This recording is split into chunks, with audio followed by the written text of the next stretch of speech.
जंगल में सर्द हवाएं चल रही थी। सारे पंछी अपने अपने घरों में आराम फरमा रहे थे। वहीं मीठू तोता और मीठी घर में बैठे बातें कर रहे थे। कालू और गौरी भी चिड़िया की बुराई कर रहे थे।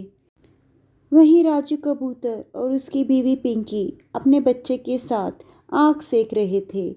एक चिड़िया ही थी जो बिल्कुल अकेली थी अपने घर में। उसका ना संतान थी ना ही पति। वो बिल्कुल अकेली थी। हे भगवान, कितनी सर्दी पड़ रही है। अब मैं क्या करूं? मेरे पास तो कोई सहारा भी नहीं। अगर मेरे घर को कुछ हो गया तो मैं कहाँ जाऊंगी? चिड़िया ये सब सोच ही रही थी, तभी उसका घर गिर जाता है। अब इस तूफान में मैं कहाँ जाऊं?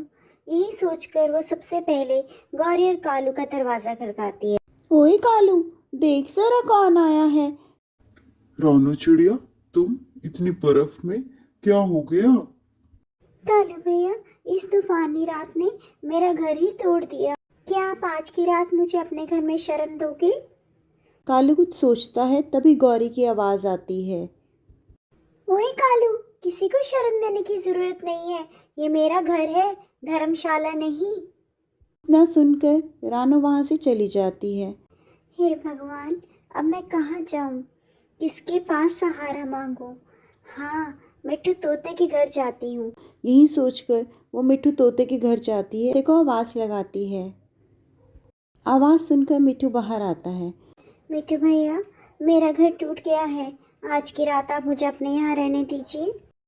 नहीं नहीं चिड़िया, मेरा घर बहुत कमजोर है। तुम जाओ यहाँ से, मैं तुम्हें सहारा नहीं दे सकता।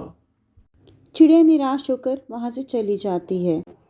हे भगवान, अब मैं कहाँ जाऊं? इस घने जंगल में मेरा कोई दोस्त नहीं, कोई मुझे सहारा नहीं दे रहा। चिड़िया ये सब सोच ही रही थी कि उसे रास्ते में राजू कबूतर नजर आता है। ओ चिड़िया, कहाँ जा रही हो इतनी बर्फ में? आओ मेरे पास आओ, मेरे घर के अंदर आओ। रानू राजू कबूतर के घर चली जाती है।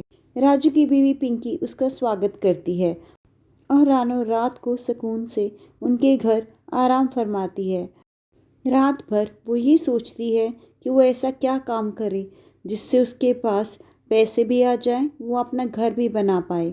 ऐसे ही सुबह हो जाती है। पिंकी कबूतरी का बेटा मैगी के लिए जिद करता है। मैं नहीं बनाती मैगी, मेरे से नहीं बनती रोज रोज मैगी तुम्हारे लिए। पिंकी भाभी, अगर आपको बुरा ना लगे तो क्या मैं बना सकती हूँ आपकी रसोई में मैगी? आपके बेटे के लिए आज मैं आप सबको मैगी खिलाऊंगी। पिंकी के हाँ कहने पर रानू चिड़िया पूरे परिवार के लिए मैगी बनाती है, जिसे खाकर राजू और उसका परिवार खुश हो जाता है। रानू के हाथ की मैगी खाकर राजू उसकी बहुत तारीफ करता है और उसे मैगी का ठेला लगाने की सलाह देता है। वहीं पिंकी उसे बहुत सारे पैसे देकर कहती है, रानू, ये लो पैसे और तुम अपने मैगी का ठेला लगाओ। जब तुम्हारे पास पैसे आ जाएं तो मुझे लौटा देना। राजू और पिंकी की सलाह मानकर रानू बहुत सारी मैगी मार्केट से लाती है और एक पुराना सा ठेला खरीदकर उस पर मैगी बनाती है। मैगी ले लो, मैगी, गरम गरम मैगी। उसकी आवाज़ सुनकर गौरी और कालू उसके ठेले पर आते हैं।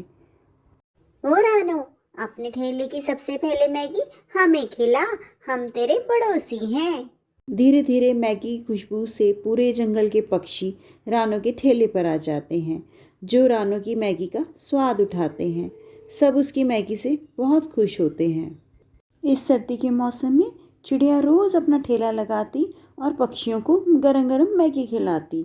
अब उसके पास बहुत सारे पैसे आ जाते हैं, जो वो पिंकी कबूतरी को लौटा देती है और उसे कुछ और भी पैसे दे देती है ताकि उसके घर का गुजारा अच्छे से चल पड़े।